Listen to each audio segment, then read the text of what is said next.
नमस्कार सर, मेरा नाम राजू है। आज का टॉपिक है ETF versus normal mutual fund. इस ईटीएफ में पैसा इन्वेस्ट करें कि म्यूचुअल फंड में करें। पहले तो ईटीएफ का मतलब समझ जाते हैं।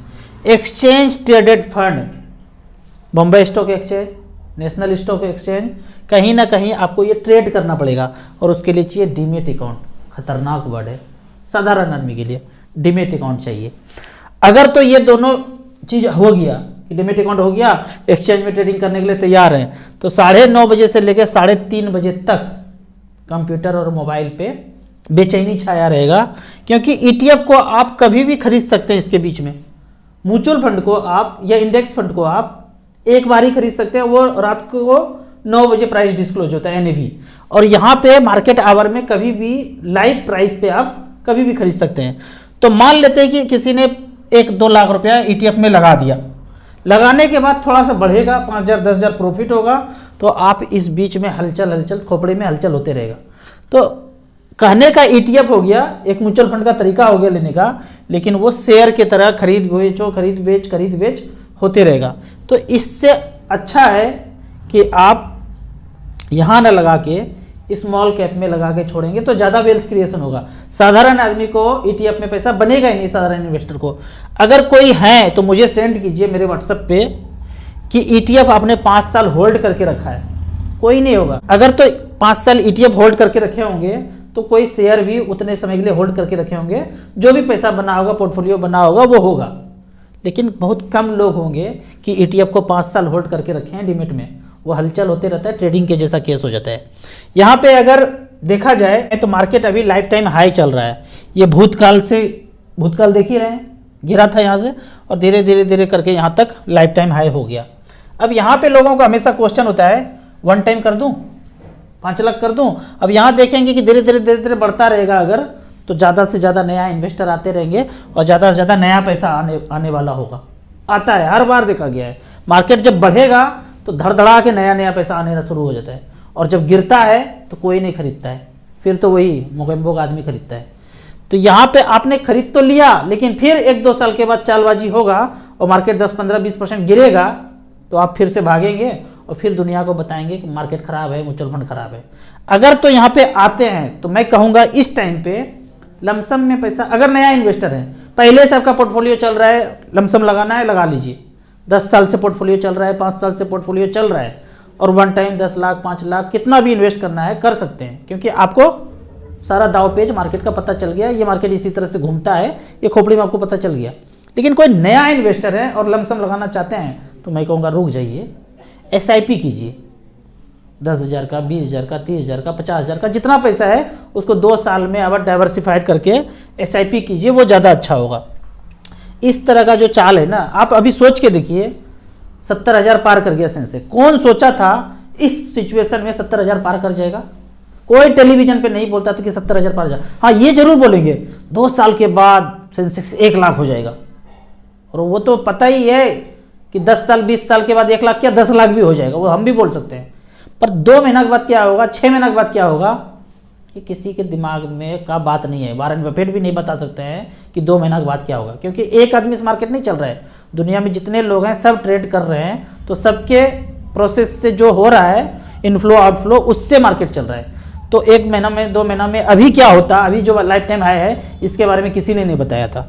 तो बेहतर है कि एसआईपी करते रहिए स्मॉल कैप में, आपको अच्छा खासा रिटर्न मिल जाएगा लंबे समय में। यहाँ पे अब कुछ कमेंट्स में क्वेश्चन पूछा गया है, ये वाला तो क्वेश्चन हो गया।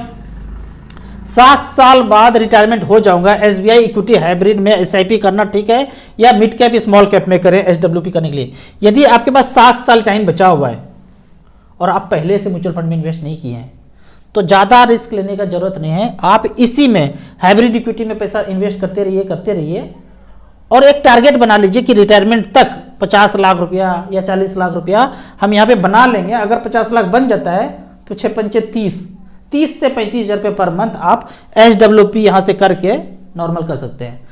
अगर आपके पास ज़्यादा पैसा है, इधर उधर बंगला गाड़ी सब कुछ खरीद के रखे हैं, एक्स्ट्रा पैसा है, तो आप स्मॉल कैप में लगाइए, मिड कैप में लगाइए, रिस्क ले सकते हैं तो लगाइए।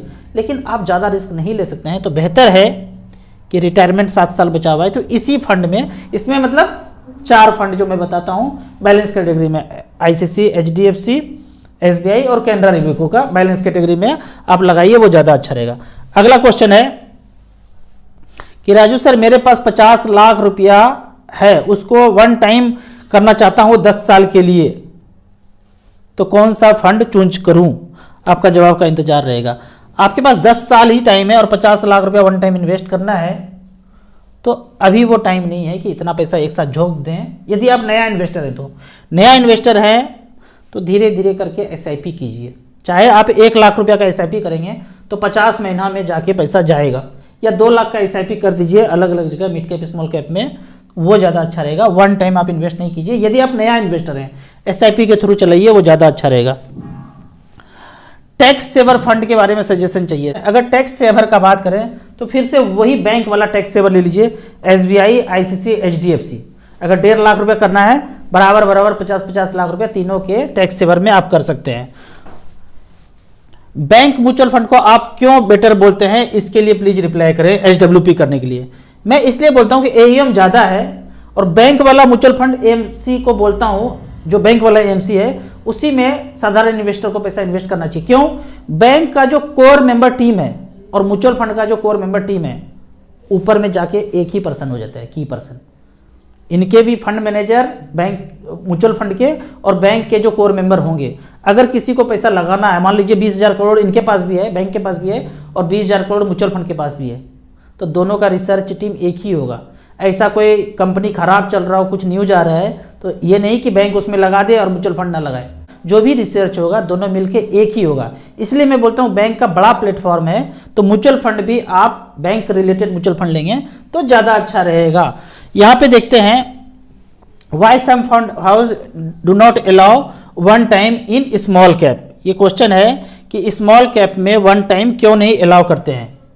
इस क्वेश्चन का मुझे एक ही चालबाजी समझ में आता है, जिसका एईएम ज्यादा हो जाता है उसमें एक्सपेंस फिर कम हो जाता है, तो उसमें अगर बंद करते हैं तो कोई दूसरा फंड तो खरीदेंगे आप, उसमें एक्सपेंस ज्यादा होगा। मुझे कभी नहीं समझ में आता है ओवरलैप हो गया या फंड का साइज ज्यादा हो गया। अरे कभी 5,000 करोड़ था, अब तो 50,000 करोड़, 60,000 करोड़, 70,000 करोड़ का एईएम हो गया है। ये लॉजिक समझ में नहीं आता है कि पैसा ज्यादा होगा तो मैनेज करना आसान नहीं है। ये लॉजिक मुझे बिल्कुल समझ में नहीं आता है। एक ही बात समझ में आता है कि एईएम ज्यादा हो गया तो एक्सपेंस कम हो जाता है, और वो फंड मैनेजर चाहता है, एएमसी चाहता है कि ज़्यादा जिसमें चार्जेज है वो फंड ज़्यादा बिके तो पैसा ज़्यादा आएगा। तो उसका तोड़ ये है कि मैक्सिमम आप एसटीपी या एसआईपी अमाउंट कीजिए, या फिर उसी कैटेगरी का स्मॉल कैप दूसरा भी है तो उसमें आप वन टाइम कीजिए। अगला क्वेश्चन है, एचडीएफसी बैलेंस एडवांटेज के बारे में बताइए। यह क्वेश्चन काफ़ी दिनों से पूछा गया है।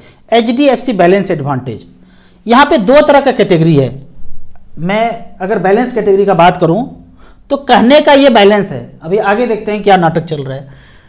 बैलेंस एडवांटेज को जो कैटेगरी दिया गया है सेबी एमपी की तरफ से, डायनेमिक एसेट एलोकेशन, इसमें बोलते हैं 0 से 100% इक्विटी रह सकते हैं, मतलब 1 लाख लगाए तो 1 लाख इक्विटी, 100% तक 1 लाख इक्विटी में जा सकता है, या फिर 0 से 100 डेट में भी जा सकते हैं। डायनेमिक है, 1 का 1 लाख कभी डेट में भी रख सकते हैं और 1 का 1 लाख कभी इक्विटी में रख सकते हैं।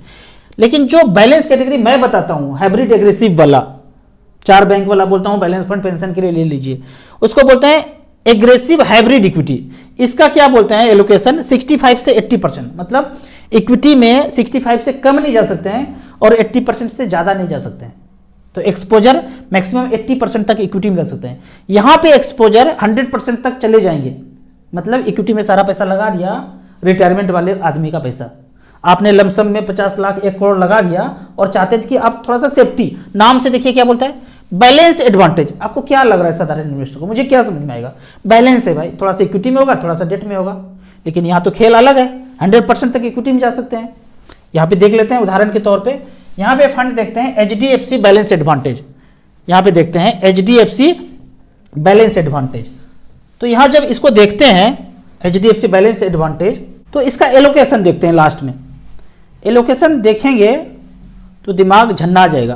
दिमाग क्या झन्नाएगा, यहाँ पे देखते हैं, यहाँ पे क्या लिखा हुआ है, 98% इंडियन इक्विटीज में, 100 ही मान लो, 2% ही तो कम हुआ, 98% तक इक्विटी में है। लेकिन दूसरे कैटेगरी में अगर देखते हैं, यहाँ पे सेबी एमपी का कैटेगराइजेशन देखेंगे तो यहाँ क्या लिखा हुआ है, जो बैलेंस फंड मैं लेने बोलता हूँ पेंशन के लिए वो है एग्रेसिव हाइब्रिड 65 से 80%। लेकिन जो अभी HDFC बैलेंस एडवांटेज का बात करते हैं वो है डायनेमिक एसेट एलोकेशन। यहाँ क्या बोलते हैं, ये 0 से 100% इक्विटी में रख सकते हैं।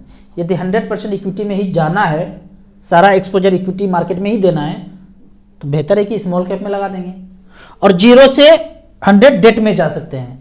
तो अभी जो एक फंड दिखता है कि आप कहते हैं कि ये फंड काफ़ी अच्छा किया है, तो इसमें हम सारा पैसा लगा दें, और उस फंड का नाम है HDFC बैलेंस एडवांटेज। इसका मतलब है कि इसने आपका सारा का सारा पैसा इक्विटी में लगा दिया है, इसलिए आपको 16.88% का रिटर्न दिखा रहा है पिछले 10 ईयर्स में। लेकिन दूसरा देखेंगे अगर ICICI प्रूडेंशियल बैलेंस एडवांटेज, इसने ऐसा खतरनाक खेल नहीं खेला है, रिटर्न है यहाँ पे। क्यों है, जब आप इसको टच करेंगे तो इसका एलोकेशन आ जाएगा कि इसने आपके पैसे को कितना एक्सपोजर इक्विटी में दिया और कितना डेट में दिया।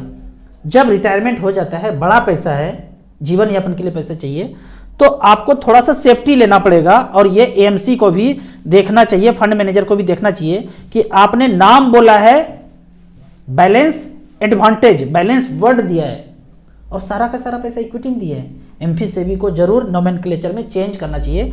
HDFC बैलेंस एडवांटेज नाम ना होके HDFC डायनेमिक एसेट एलोकेशन होना चाहिए।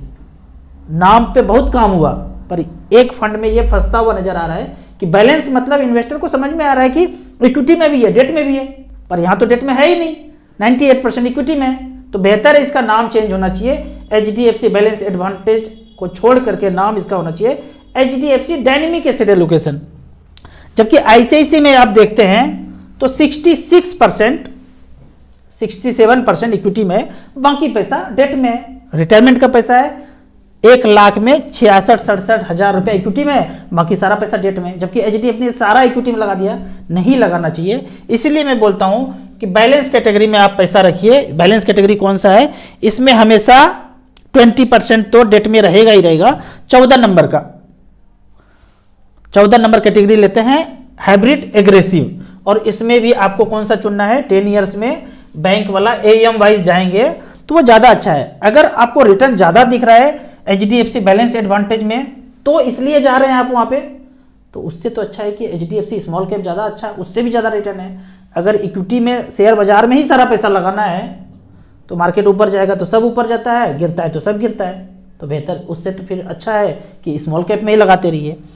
तो आपको बीच बीच का रास्ता अपनाना है, थोड़ा सा डेट में भी है, थोड़ा सा इक्विटी में है, तो बेहतर है कि SBI equity hybrid, ICICI Prudential equity and debt, HDFC hybrid equity, AUM के मामले में भरमार पैसा है इसके पास, कैनरा रेवेको इक्विटी हाइब्रिड। इस तरह से करके 4 में डाइवर्सिफाइड करके आप पैसा लगाइए। आपको इसी तरह म्यूचुअल फंड के बारे में और कुछ जानना है, इन्वेस्टमेंट के बारे में जानना है, तो इस नंबर पर मुझे व्हाट्सअप कर सकते हैं। आपको म्यूचुअल फंड में पहली बार इन्वेस्ट करना है तो दिए हुए ऐप में रजिस्ट्रेशन करने के बाद हमसे जुड़ सकते हैं। ऐप का और मेरे सर्विस का लाइफ टाइम कोई चार्ज नहीं है। वीडियो अच्छा लगे तो व्हाट्सएप यूनिवर्सिटी में दोस्तों के बीच इसे जरूर शेयर कीजिए। Thank you so much.